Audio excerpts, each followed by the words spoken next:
It was the summer of 1945. The guns had fallen silent. The thunder of tanks had rolled into memory, and Europe, scarred and weary, was breathing again, though not without pain. Across the broken continent, millions tried to piece together what remained of their shattered lives. In Germany, cities lay in ruins, and for those who had worn the uniform of the Reich, defeat was absolute. Captured soldiers were marched into prisoner-of-war camps, and among them, often forgotten in the shadow of their male counterparts, were German women. Nurses, auxiliaries, and staff members swept into the tide of surrender, but their story, unlike many, did not end with cruelty or vengeance. In American camps, far from the battlefield's brutality, these women encountered something entirely unexpected: kindness. It came not in words but in gestures, warm meals, clean blankets, and above all, small luxuries they never imagined would find their way into a POW camp. One day, in a quiet American compound, the women were handed a treat they had only heard of in passing. Something whispered about in books or magazines before the war consumed their world. It was cold, sweet, creamy, unlike anything ration books or field kitchens had ever provided. For the first time in their lives, German women prisoners of war tasted American ice cream. The war had taken away so much: their homes, their safety, their certainty of tomorrow. Yet in that fleeting moment, spoon in hand, they discovered a reminder that life, even after devastation, could still hold simple joys. What unfolded that day was not just the tasting of dessert.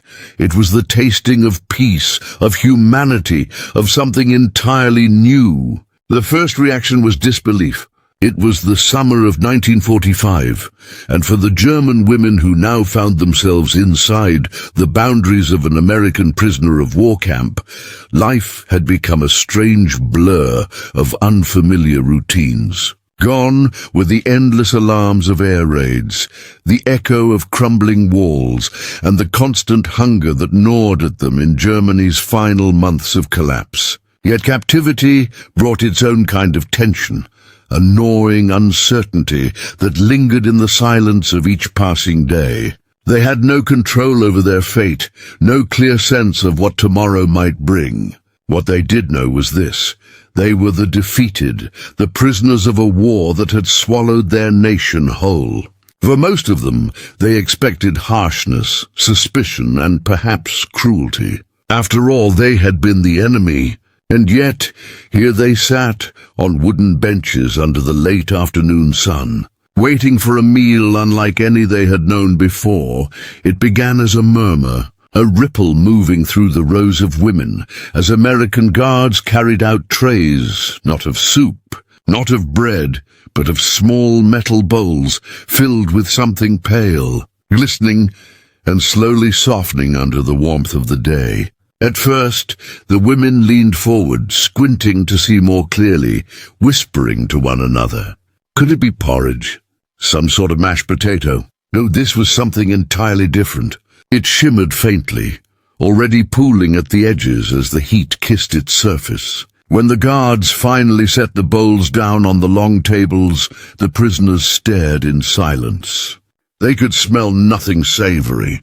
Instead, a faint sweetness reached their noses, drifting through the air with a scent they could barely recognize.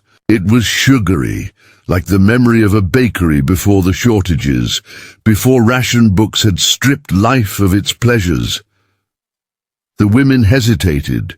A few looked at each other nervously, unsure if it was a trick or some strange American food they had never seen before. Their instincts, sharpened by years of hunger and propaganda, urged caution. They had learned never to expect kindness, never to believe that something so indulgent could be meant for them. Yet the Americans did not laugh, did not mock. They simply gestured for the women to take their spoons. Some of the GIs even smiled, as if eager to see the reactions that would follow.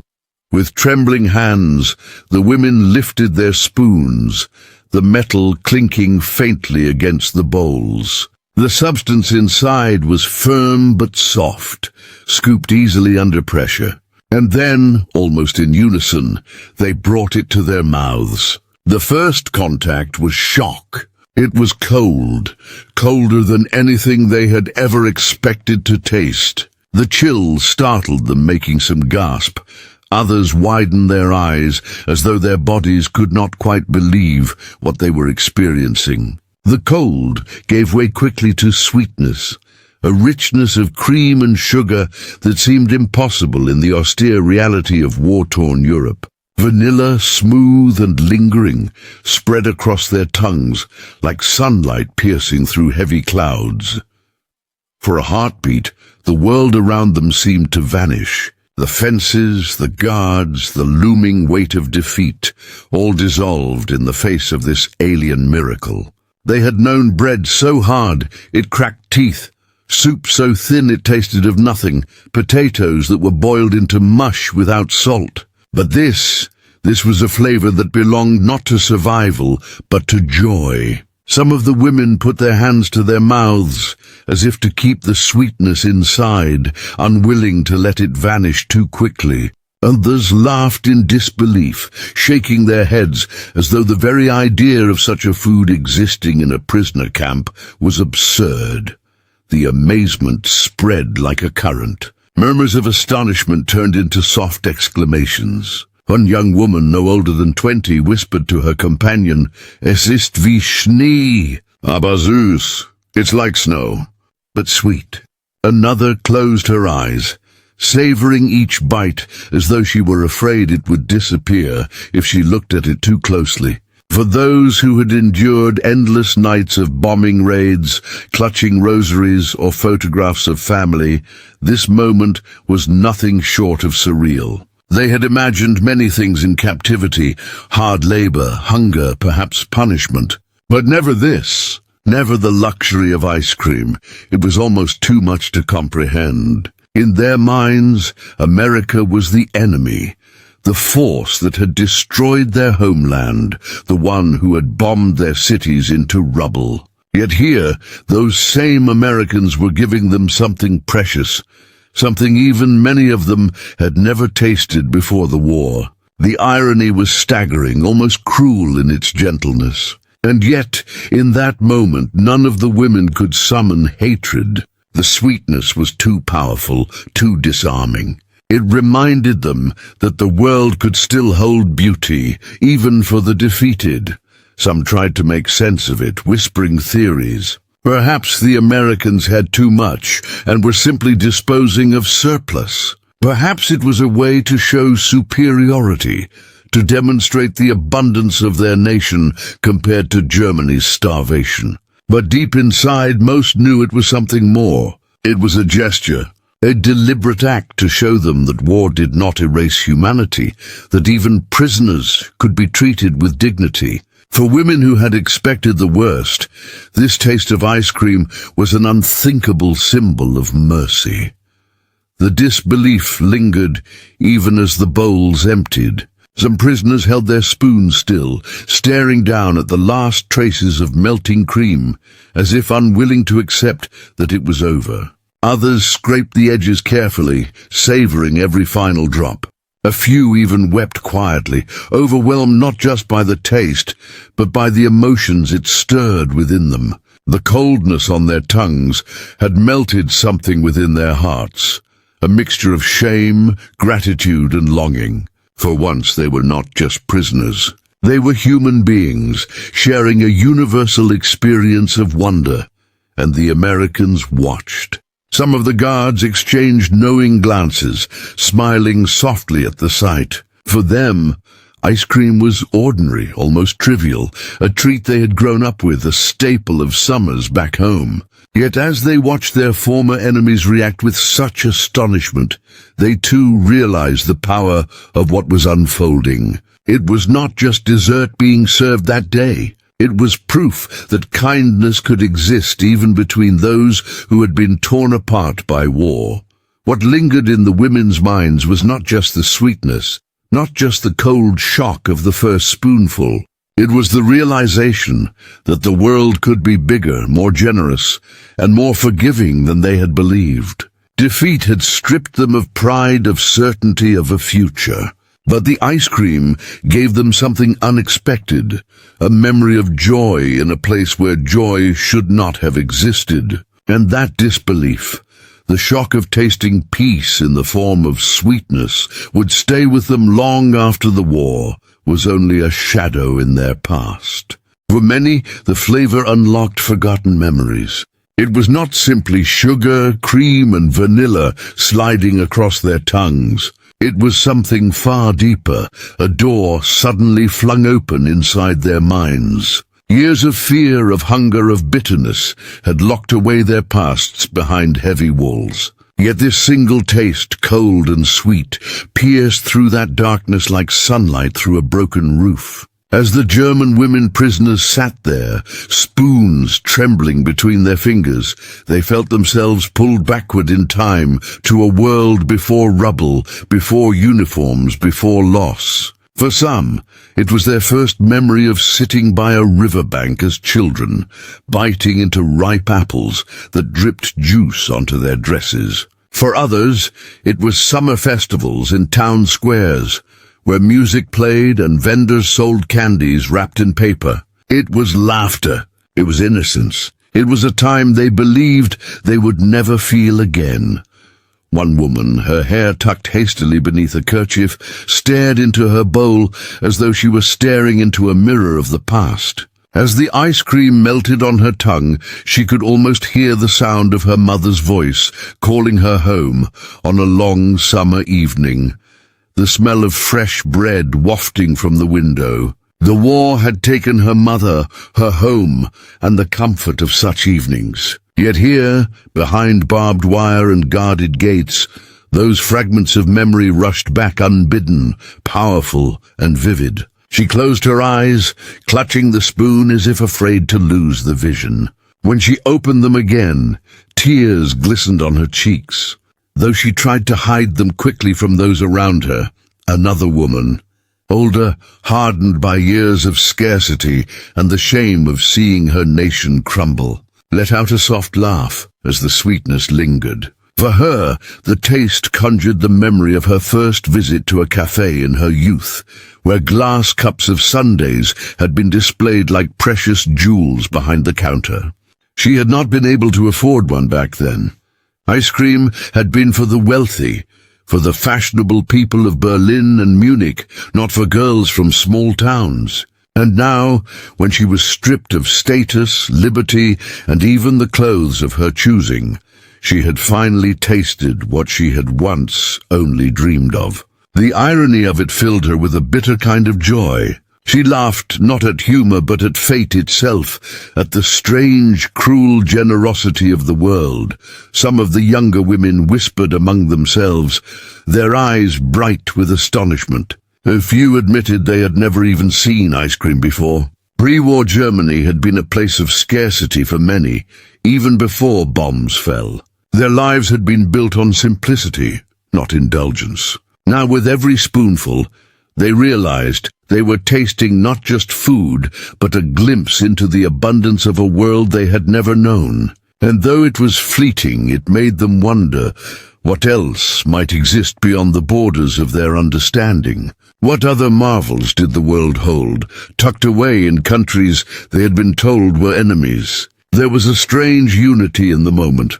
The women did not sit as nurses, auxiliaries, or prisoners. They sat as daughters, as sisters, as human beings remembering the sweetness of life before it had been consumed by destruction. The ice cream carried them back to picnics under trees, to long walks with friends, to village fairs, where laughter had not yet been silenced by the rumble of warplanes. Each spoonful was like a fragment of a lullaby they thought they had forgotten. In their silence, they did not need to explain it to one another. They knew. Each of them was remembering something that war had stolen, but that sweetness had suddenly given back. And yet, these memories were not without pain. They came like shadows alongside the light. For every image of childhood summers, there was also the reminder that those summers were gone, that many of the people in those memories were gone as well. The sweetness was edged with grief, but it was grief that softened, grief that allowed them to feel rather than to harden themselves against it. It was perhaps the first time in years that many of them allowed themselves to feel anything so tender. War had required numbness. Survival had demanded hardness. But this ice cream, this unexpected indulgence, gave them permission to remember, to feel, to ache, and to hope. The Americans serving them could not have known the power they were unleashing with each bowl. To the GIs it was simply a gesture, a way to pass the time, to show that their prisoners were being treated decently. But to the women it was a catalyst, a floodgate breaking open. Their minds carried them far away from the fences that enclosed them. Some saw themselves running barefoot across grassy fields, their skirts lifting in the wind. Others saw kitchens filled with the warmth of family, candles flickering at night, and the simple joy of sharing bread at a wooden table. For the span of those bowls, the women were not prisoners.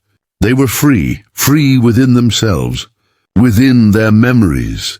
One prisoner, perhaps more poetic than the rest, whispered that the taste was like a ghost of peace, a reminder of what humanity could be when it was not devouring itself. Her words spread among the others, repeated softly like a prayer. A ghost of peace, that was what it felt like. And though ghosts vanish quickly, their presence is undeniable, lingering long after they fade. The ice cream, melting fast in the summer air, was no different. Its sweetness was temporary, its coldness fleeting. Yet the memory of it would stay, carved deeply into the hearts of those who tasted it. When the bowls were empty, silence lingered for a long moment. It was not the silence of suspicion, nor the silence of fear that had often hung over the camp. It was the silence of reflection, of women lost in their thoughts, cherishing the brief escape that had been given to them. Some dabbed their lips quietly, others held their spoons as though unwilling to let them go. And for a moment they did not look like prisoners at all. They looked like human beings, caught in the act of remembering themselves, reclaiming a piece of what war had tried to erase.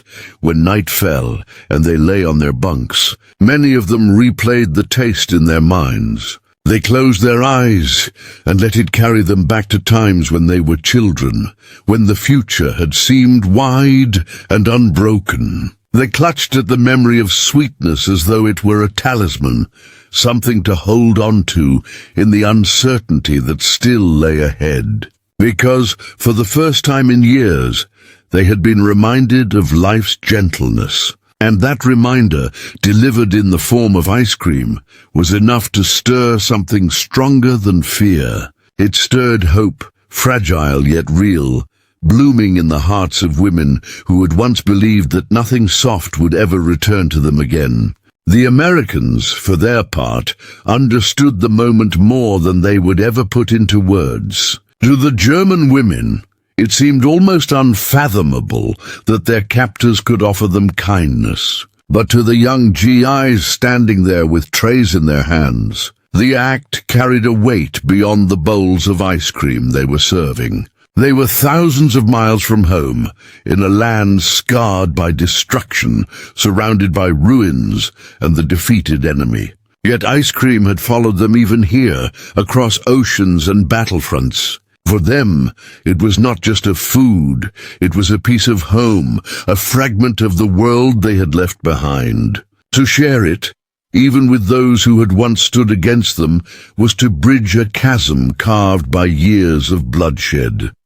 For many of these soldiers, ice cream was a symbol of America itself. Back home, it had been tied to summer evenings at diners, small-town fairs, and family gatherings on porches where laughter drifted into the warm night air. It represented comfort, familiarity, and the innocence of youth before the world demanded they carry rifles. Some of the men had worked in soda shops before the war, scooping cones for neighborhood children or sneaking a spoonful for themselves when no one was watching. Others remembered dates at ice cream parlors, sitting nervously across from sweethearts as jukeboxes played the latest tunes. Those memories clung to them as they served it now, in this most unlikely place, to women who had been taught to see them as monsters. The gesture was deliberate. America had fought hard, at terrible cost, but the war was over. Victory brought with it the choice of how to treat the conquered. Where others might have chosen scorn or revenge, these GIs, many of them barely out of their teens, chose something different. They did not need to humiliate their captives to prove who had won. The sight of the German women, heads bowed, uniforms worn thin, was proof enough of defeat. But offering ice cream was not about victory. It was about humanity. It was about showing that in spite of everything, mercy had not been lost in the fires of battle. As the women raised their spoons, the soldiers leaned against wooden posts or stood nearby, watching with quiet amusement.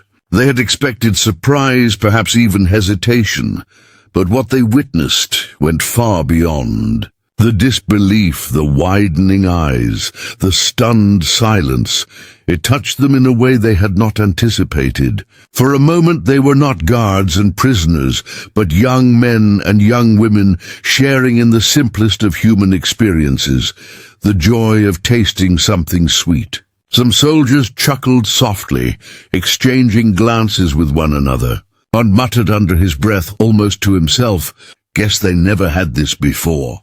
Another replied, "Not like ours, they didn't." The words were not cruel, not mocking, but filled with a strange sense of pride. To them, ice cream was ordinary, something to take for granted. Yet seeing its impact here reminded them of its power. There was a recognition among the Americans that this was not just dessert being served. It was a message. It told the women, without speeches or commands, that they were not to be broken further. It told them that while the war had divided them, peace could still offer moments of dignity. Even the act of watching their captives smile, however faintly, carried a weight the soldiers would remember long after they returned home. For in that instant, the enormity of the war shrank into something manageable. It became about people, hungry, weary, frightened people, sharing a treat under the same sun. The guards themselves carried their own wounds. Many had lost friends in battle. Some had watched comrades fall under enemy fire, and others still carried shrapnel in their bodies or nightmares in their sleep. To treat their captives with decency was not to forget these losses, but perhaps to honor them. For what better way to prove that their sacrifice had meant something than to rise above the cruelty that had consumed the world for so long? In giving ice cream, they gave a piece of the very freedom they had fought for, the freedom to be kind even when kindness was not required.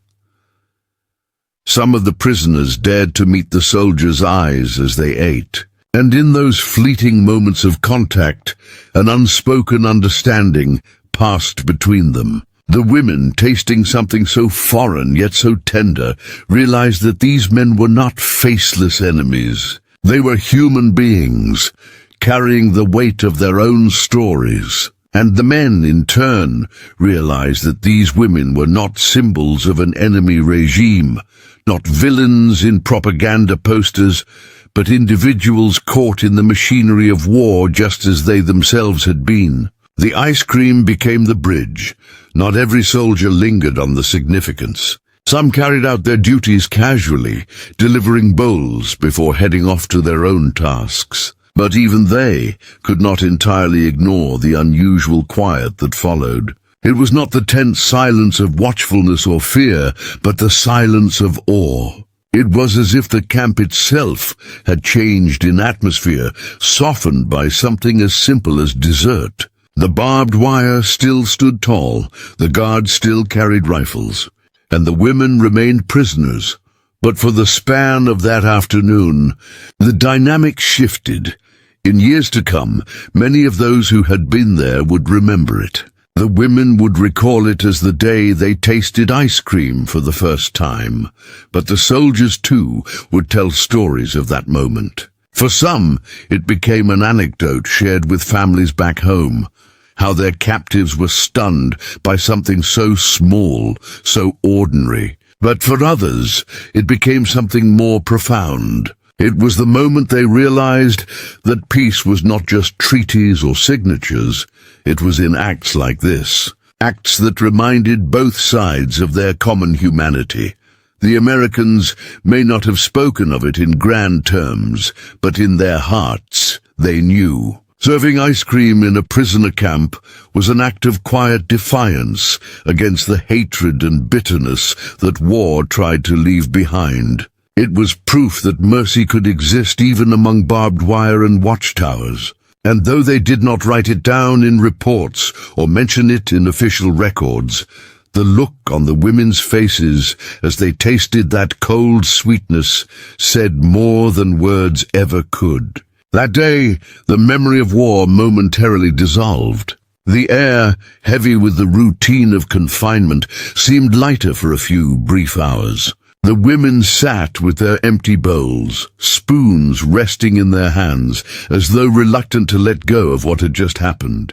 They were still prisoners, still behind barbed wire fences, guarded by armed men, yet the world felt altered in some subtle but undeniable way. It was as if the act of tasting something so extraordinary, so unexpected, had given them permission to remember that life was not only about survival, obedience, or fear. Life could still hold sweetness, even in the most unlikely of places. For a fleeting time, their thoughts drifted far beyond the camp, to a future they had not dared to imagine. Some of them whispered quietly as the guards collected the bowls. They spoke of their children, their families, the homes that no longer stood. They spoke of what it would be like one day to walk free again, to hold their loved ones close, to live not under the shadow of war but in the fragile light of peace. For many, the taste of ice cream became a metaphor for that hope.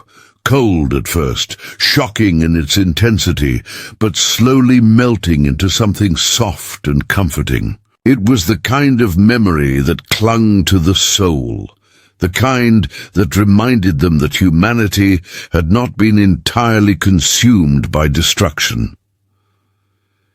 As night fell, the camp returned to its routine. The sounds of boots on gravel echoed, the gates were locked, and the prisoners were sent back to their bunks. Yet the silence that followed was different than usual. Instead of the tense quiet of exhaustion, or the restless muttering of women trying to process their fates, there was a stillness filled with thought. Many lay awake, staring at the wooden beams above them, replaying the taste in their minds. Some smiled faintly in the darkness, clutching their thin blankets closer, comforted not by warmth but by memory. Others whispered to one another in hushed tones, recalling their reactions, laughing softly at their own astonishment. Even in captivity, they had discovered something worth remembering.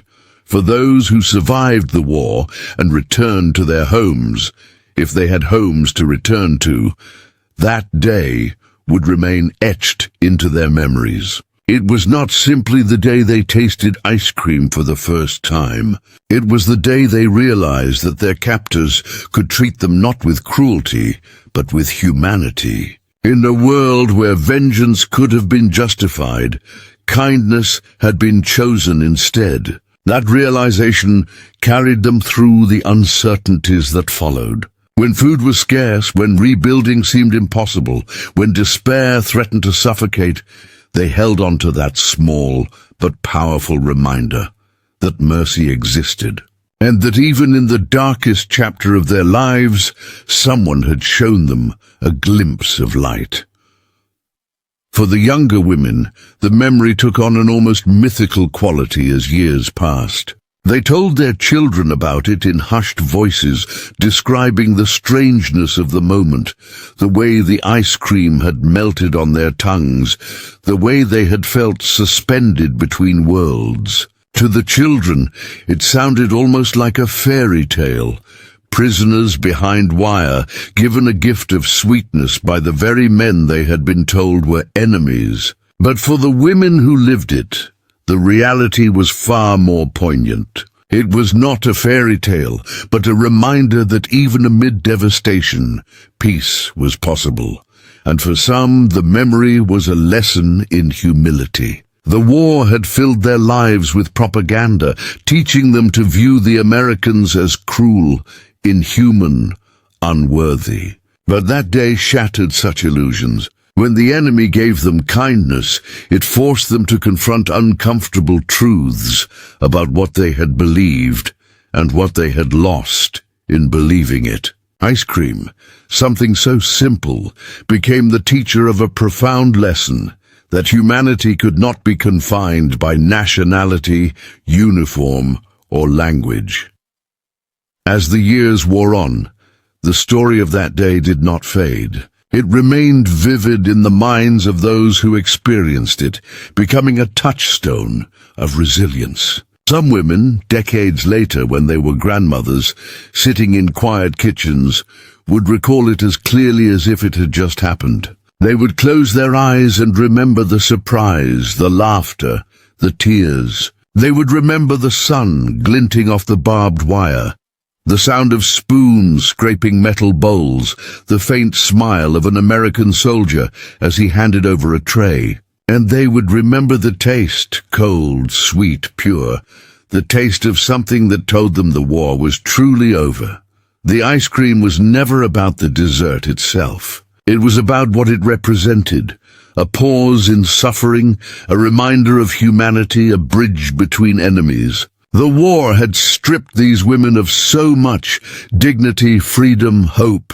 But in that single act of mercy, they regained something no soldier could take from them, the memory of being treated not as the enemy, but as human beings deserving of compassion. That memory became their private rebellion against despair, proof that they had endured, and that even captivity could not erase their humanity. When historians write of war, they write of battles, treaties, strategies, and destruction. But what they cannot fully capture are the small, intimate moments that live on in the hearts of those who survived. The day German women POWs tasted ice cream for the first time was one of those moments, a detail that would never make headlines or textbooks, but one that mattered deeply to those who lived it. For them, it was a quiet victory of the human spirit over the cruelty of history. And it is in such memories that the true story of peace is found. That day, in a camp far from home, ice cream became more than food. It became hope, frozen in time, melting slowly on the tongues of those who needed it most. And though the bowls were emptied, though the war continued to cast shadows over their lives, the sweetness lingered. It lingered in their thoughts, in their dreams, and in the way they remembered America, not only as the enemy who defeated them, but as the captor who offered them a spoonful of mercy.